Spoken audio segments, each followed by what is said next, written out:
Hey guys, this is Sports with Dylan. I just got this news on Sportsnet. Just got a notification about a minute ago. I ran down here, set everything up, and here we go. Chris Tanev, the star Flames defenseman and a pending unrestricted free agent, has been traded to the Dallas Stars.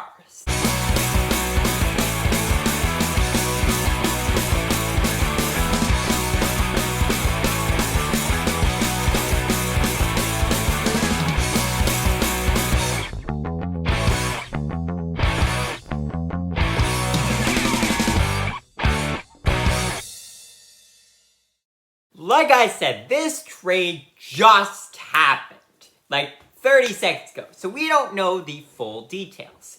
But according to Elliot Friedman, then it involves a second round pick, a young prospect, and a conditional pick. That is very vague. The only thing solid there is a second round pick. But a young prospect, I don't know what that means. Does that mean one of their star prospects, someone like Logan Stankoven maybe? Or does it mean that you're going with a mediocre prospect, someone that's maybe a second or third round pick, someone that has potential but not a star prospect like a couple of people the Stars have? And then the conditional pick is another one. Is that a conditional second round pick that could be a first round pick? Or is that a conditional fourth round pick that could be a third round pick? I don't know. But I am here to guess. So before we get into this trade and what I think of it, we should discuss why Chris Tanev was on the trade block.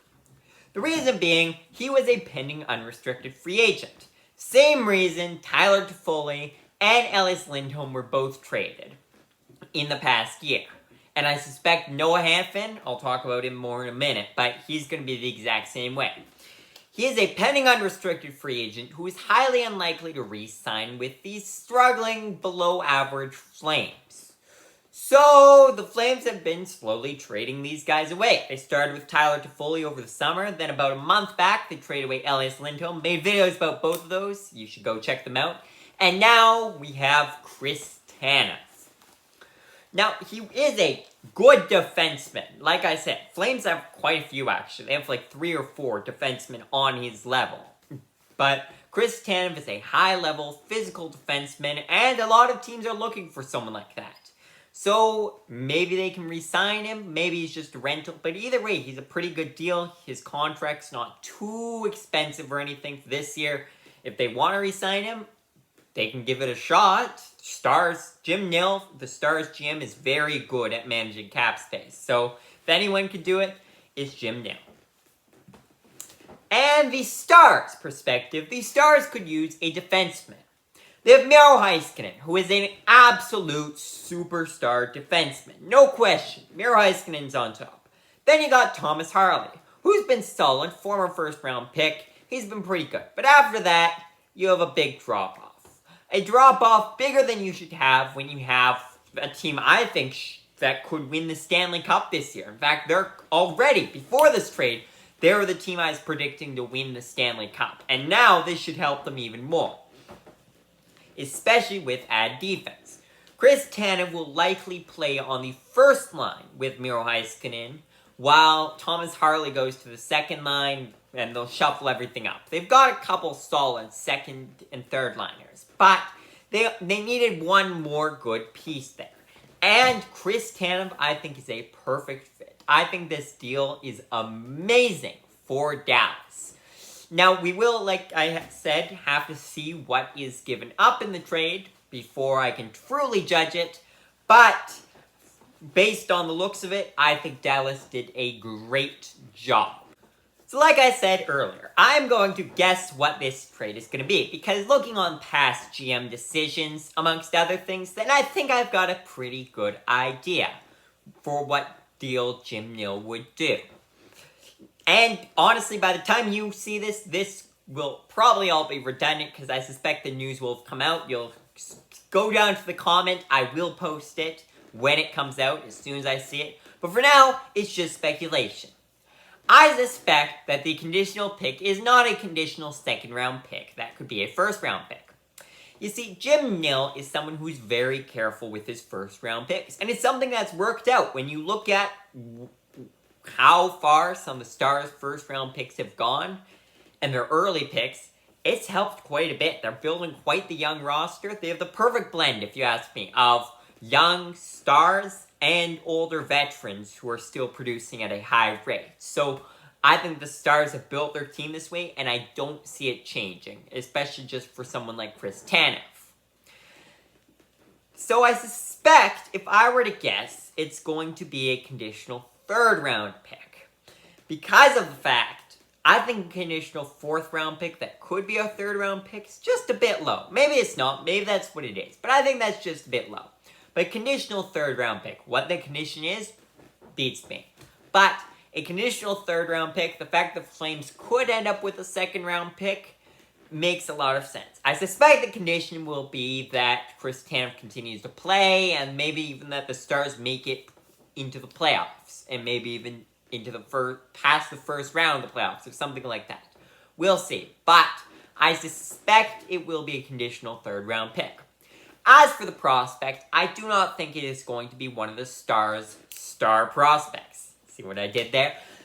I suspect it will be one of the lower level prospects. Someone like I mentioned earlier. Someone who can have plenty of potential. Perhaps a former third, second round pick.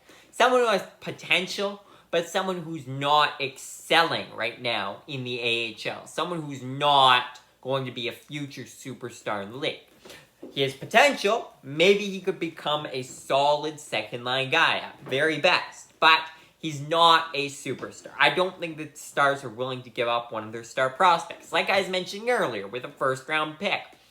It's kind of the same thing here. The Stars are continuing to build in this way. They're very careful with the prospects. They try and keep all of their highly drafted prospects. So I suspect that is what we will see happen. But we'll have to see. Now this deal makes so much sense for the Stars, of all teams, because of their divisional placement. You see, the Stars are in the position here. The Jets are in the position here, and the Avalanche are in the position here. They're all neck and neck. Anything could happen. All three have some needs they are looking for. And so, if a team wants to make a real push to win this division, which you do, because when you win the division, when you look at who the wildcard teams are going to be, it's going to be a breeze. While I would much rather play, at this point, it's going to be someone like St. Louis, rather than Winnipeg or Colorado. It's not even in question. So, Dallas needs to make these kinds of moves. So do the other two teams, and I'm sure we will see both Winnipeg and Colorado making a few moves before the deadline, which is March 8th, I believe. I might be wrong on that, but it's early March. We're about 2 weeks out from the deadline. Maybe not even that. About a week, I guess. Crazy. End of February. Anyways, the Stars need to make these kinds of moves if they want to make a push to win the division. Not only that, but as I mentioned earlier, the Stars, before this trade, were my pick to win the Stanley Cup. I think they have the best all-around roster. They have a star defenseman. Now they have two.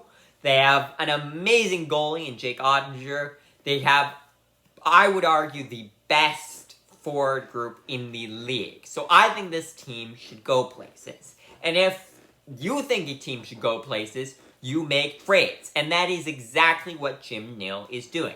And Jim Nill, by the way, if I can't praise him enough, he is, I would argue, one of the best GMs in the league. He knows when to make trades. He knows when to make good signings. He makes knowledgeable signings, not stupid overpays or anything. And he is an amazing drafter. So credit to Jim Nill on all of this.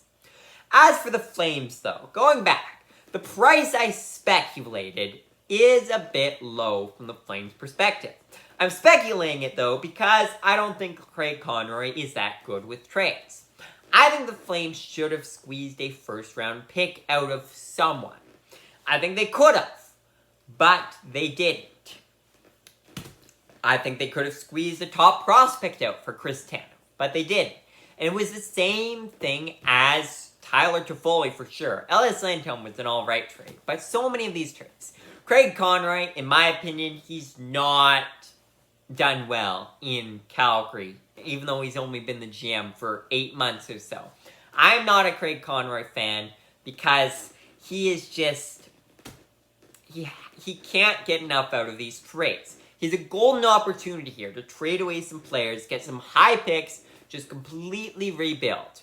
But he's not doing that. He's getting some mediocre picks. He could push a lot higher, which he's not doing. So, I don't love this trade from the Flames' perspective. I think they gave up a great defenseman for too little. However, I will say it was highly unlikely that Chris Tanev was going to return to Calgary, so at least they got something for him. But I think they could have gotten more.